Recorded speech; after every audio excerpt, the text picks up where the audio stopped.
आज हम करेंगे वर्कशीट नंबर 44 जो कि 14 अक्टूबर के लिए बनी हुई है और again in the continuation of chapter periodic classification of elements. और इस चैप्टर में आपने अब तक 2 लॉ कर लिए थे। हमारे लास्ट जो वर्कशीट थी उसमें हमने 2 लॉ किए थे, एक तो न्यूलैंड्स का था ऑक्टेव वाला लॉ और एक डोबेराइनर का ट्राइड वाला लॉ था। ओके, आज हम करेंगे मेंडलीव लॉ। मेंडलीव का जो पीरियोडिक क्लासिफिकेशन है उसने किसको बेस लिया और कैसे उसने एलिमेंट्स को प्लेस किया एक पीरियोडिक टेबल के अंदर। ओके बेटा, तो इसमें आप देखिए, थोड़ा बड़ा कर लेते हैं इसको। मेंडलीव एक रशियन केमिस्ट थे। उन्होंने क्या करा, उन्होंने पीरियोडिक टेबल को बनाने के लिए एटॉमिक मास जो एलिमेंट्स का था उसको बेस लिया। सबसे इम्पॉर्टेंट थिंग है, जैसे हम मेंडलीव का नाम माइंड में लेते हैं पीरियोडिक टेबल बनाने के लिए तो हमारे पास एकदम से पिक्चर आनी चाहिए एटॉमिक मास की। तो जो मेंडलीव की पीरियोडिक टेबल है वो एटॉमिक मास पर बेस्ड है किसी भी एलिमेंट के।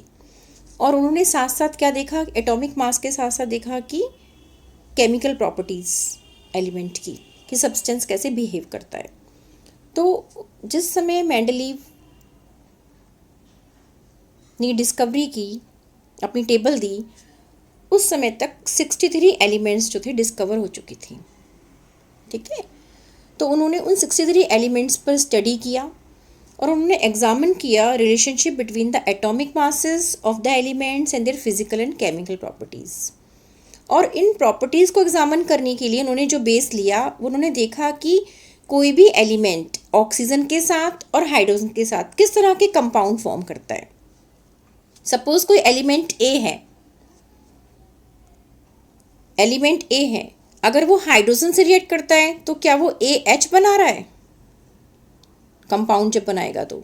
ठीक है, इसी तरह से ये एलिमेंट ए अगर ऑक्सीजन से रिएक्ट करता है तो क्या बना रहा है, ये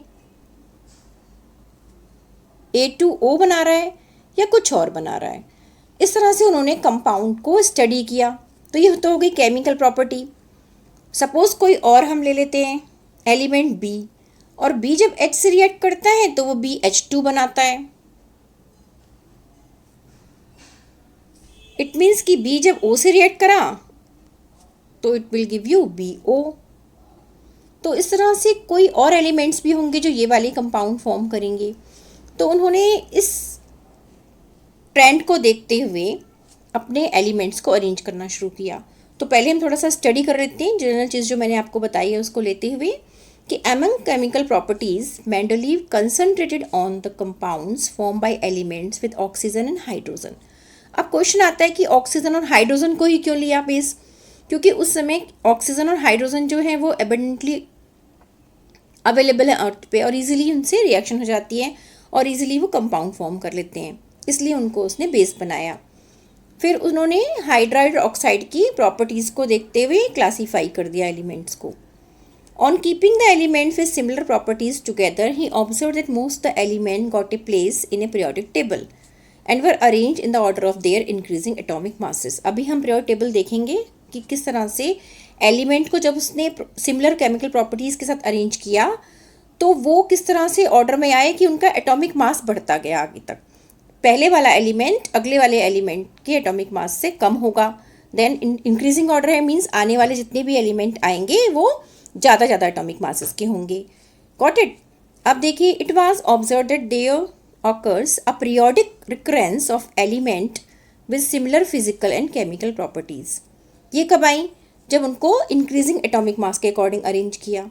तो उसने एक लॉ दे दिया अपना मेंडलीव ने, that is called Mendeleev periodic law, which state that properties of elements are periodic function of their atomic masses। ये बहुत इंपॉर्टेंट है, ये लाइन आप याद कर लेना कि जो प्रॉपर्टीज़ होती हैं एलिमेंट की वो पीरियोडिक फंक्शन है उनके एटॉमिक मासेस के। ओके, तो हम क्या करते हैं, एक बार हम पीरियोडिक टेबल को देख लेते हैं कि मेंडलीव ने कैसे उसको अरेंज किया हुआ है। ओके बेटा, look at the periodic table. ये आपकी बुक की ही पिक्चर है, आप अच्छे से समझ सकते हैं, बुक में से भी साथ साथ देख लेना। इसमें आपका ये देखिए, ये आगे जो उसने कंपाउंड फॉर्म करे थे ऑक्सीजन और हाइड्रोजन के साथ, और इनको एक दो तरह से कॉलम बनाए पीरियोडिक टेबल के, एक तो वर्टिकल कॉलम, ये वाले जो खड़े खड़े हैं वर्टिकल, एंड ये वाले वर्टिकल, और ये हॉरिजॉन्टल, ठीक है, ये हॉरिजॉन्टल हैं। तो वर्टिकल में आप देखेंगे इस तरह 8 कॉलम्स आ रहे हैं, इनको उसने ग्रुप कहा। और ये जो हॉरिजॉन्टल हैं ये वाले, ये होते हैं पीरियड्स। ओके, तो ये दो चीज़ें उसने बनाई। अब इसमें जो एलिमेंट प्लेस किए हैं वो according to their oxide and hydride formula की, तो सेम सेम जिनके ऑक्साइड और हाइड्राइड थे वो सेम इसमें आ गए इस वाले ग्रुप के अंदर। इसको हम फर्स्ट ग्रुप लेते हैं। तो ये देखेंगे नीचे तक अगर जाके हम कि हाइड्रोजन के नीचे लिथियम, फिर सोडियम, पोटेशियम, और ये आपका कॉपर, रुबिडियम, सिल्वर और सीजियम, इस तरह से और भी एलिमेंट्स अरेंज हो गए हैं। अगर हम एक पीरियड में चलें, ये पीरियड है, तो ये हम देखेंगे lithium, beryllium, boron, carbon, nitrogen, oxygen, fluorine. Okay, तो 63 एलिमेंट जो डिस्कवर थे वो इस तरह से प्लेस कर दिए। अब इनकी प्रॉपर्टी, अगर हम एक हाइड्रोजन की प्रॉपर्टी को स्टडी कर लेते हैं तो हमें बाकी नीचे वाले एलिमेंट की प्रॉपर्टीज़ का भी पता चल जाता है कि वो ऐसे ही बिहेव करेगा, वो हाइड्राइड भी ऐसे बनाएगा, ऑक्साइड भी ऐसे बनाएगा। इस तरह से अगर हम पीरियड में चलें तो हमें देखेंगे कि ये इंक्रीजिंग एटॉमिक मास में है, इसकी प्रॉपर्टी इससे डिफरेंट होगी। अलग अलग जो ग्रुप में आ रहे हैं उनकी प्रॉपर्टीज़ अलग हैं, बट इंक्रीजिंग एटॉमिक मास से ये अरेंज हो गई। ओके, एक ही ग्रुप के एलिमेंट की प्रॉपर्टी नीचे तक रिजेंबल करेंगी, पर पीरियड में वेरिएशंस आएंगे। क्यों? क्योंकि उनके एटॉमिक मासेस चेंज होते जा रहे हैं, इंक्रीजिंग ऑर्डर में होते जा रहे हैं, और भी बहुत से फैक्टर्स हैं कि चेंजेस क्यों आए। ओके, अब यहाँ पर हम देखें तो ये तो उसने अपनी टेबल अरेंज कर दी, और ये जो ट्राइंगल में दिखाया हुआ है ये वाले उस समय डिस्कवर नहीं हुए थे। उसने जो डिस्कवरी हो चुकी थी एल्युमिनियम, बोरॉन और सिलिकॉन की, उस पर इनकी ये डिस्कवर नहीं हुए थे। उसके अकॉर्डिंग कि बोरॉन जैसा ही कोई एलिमेंट डिस्कवर होगा जिसको उसने एका लगा दिया। एका का मतलब होता है आपका 1, ठीक है, और ये उसने इसको नाम दिया एका बोरॉन, एका एल्युमिनियम, तब तक डिस्कवर नहीं हुए थे, और एका सिलिकॉन। अब एका बोरॉन जब बाद में डिस्कवर हुआ तो देखा गया कि जो प्रॉपर्टीज आई स्कैंडियम की वो किससे मिल रही थी, आगे डिस्कवरी के बाद देखा गया, ठीक है। तो एका बोरॉन डिस्कवर हुआ, यस बेटा, एका बोरॉन डिस्कवर हुआ तो स्कैंडियम से रिजेंबल करा, और एल्युमिनियम उसके बाद जब गैलियम डिस्कवर हुआ तो वो एका एल्युमिनियम से मिलता हुआ था, इसी तरह से एका सिलिकॉन से जर्मेनियम मिलता हुआ था। तो ये एक बेनिफिट था कि उसने जो अनडिस्कवर्ड एलिमेंट थे उस समय तक डिस्कवरी नहीं हुई थी उनको भी उसने प्लेस कर दिया कि यहाँ पर आएंगे तो ये प्लेस किए जाएंगे इस पोजीशन पे। ओके, ये ट्राइंगल जो बनाते हैं, और भी बहुत सी ऐसी चीज़ें थी जो यहाँ पर, जैसे इनर्ट गैसेस बाद में डिस्कवर हुई उसके लिए कोई प्लेस नहीं था, 8 तो वो लास्ट में 0 ग्रुप के अंदर प्लेस कर दी गई। लेकिन अगर हम कुछ देखें इसमें एनामोलीज भी आ रही हैं। आयरन, कोबाल्ट, निकल, इनकी प्रॉपर्टीज तो सेम है, बट लिटिल बिट डिफरेंस यहाँ पर है। हम लेते हैं increasing atomic mass, but cobalt का जो एटॉमिक मास है वो निकल के एटॉमिक मास से थोड़ा ज़्यादा है। तो ये क्या होगी, एनामोली होगी कि भाई क्यों इस तरह से ये अलग सी चीज़ दिख रही है हमें। तो यहाँ पर क्वेश्चन क्रिएट हुआ, ठीक है ना। और बाद में जब इनर्ट गैसेस डिस्कवर हुई तो उनको कोई प्लेस नहीं था, ये क्वेश्चन क्रिएट हुआ। फिर यहाँ पर एक और क्वेश्चन आया कि हाइड्रोजन के केस में, कि हाइड्रोजन तो जैसे कि मेटल्स रिएक्ट करती हैं, आपने पढ़ा है कि metal react with any acid it forms chloride. इसी तरह से या किसी मेटल कोई भी हेलोजन से रिएक्ट करती है, हेलोजन से रिएक्ट करती है मेटल, तो वो क्या बनाती है, मेटल क्लोराइड बनाती है। तो metal plus any chloride Cl2 it will form MCl, या जो भी इसका फार्मूला होगा उसके अकॉर्डिंग बनेगी। बैलेंस तो आप कर ही लेंगे। ओके, इसी तरह से हाइड्रोजन भी जब रिएक्ट करता है क्लोरीन से तो ये भी HCl बनाता है। तो यहाँ पर ये आया कि हाइड्रोजन रिएक्ट कर रहा है, मेटल की तरह भी बिहेव कर रहा है, और ये किसकी तरह बिहेव कर रहा है, नॉन मेटल की तरह भी बिहेव कर रहा है। नॉन मेटल की तरह कैसे बिहेव कर रहा है कि H से रिएक्ट करके H2 डायटोमिक मॉलिक्यूल बनाता है। जैसे कि फॉर एग्जांपल क्लोरीन है तो Cl प्लस Cl, हमने बॉन्डिंग में भी पढ़ा है कि कैसे Cl2 बन गया, कोवलेंट बॉन्डिंग हो गई। तो दोनों तरह से बिहेव कर रहा है, मेटल की तरह भी, नॉन मेटल की तरह भी। तो इसकी पोजीशन मेटल के साथ भी इस तरह होनी चाहिए और नॉन मेटल के साथ भी आनी चाहिए कहीं पर, यहाँ पर। तो कैसे इसको प्लेस करें? तो ये एक एनामोली आ गई मेंडलीव की, कि जिसके लिए आगे रिसर्च हुई कि भाई ये हम माने या नहीं माने इस पीरियोडिक लॉ को, कि आगे हम कुछ और चीज़ फ्रेम करें। ओके, तो कुछ जो एनामोलीज आ जाती है तो हमें उस पर दोबारा से स्टडी करनी पड़ती है। फिर मॉडर्न पीरियोडिक लॉ निकल कर आया, जो आप आगे स्टडी करेंगे। अभी अपनी वर्कशीट पर जाएंगे। यस बच्चों, तो हमने मेंडलीव की पीरियोडिक टेबल देखी कि उसमें on keeping the element with similar chemical properties together, he observed that most of the elements got a place in a periodic table and were arranged in the order of their increasing atomic masses. ठीक है, इतना concept clear. अब हम question answer देखते हैं। Use Mendeleev's periodic table to predict the formula for the oxides. इन elements के लिए बताना है हमें।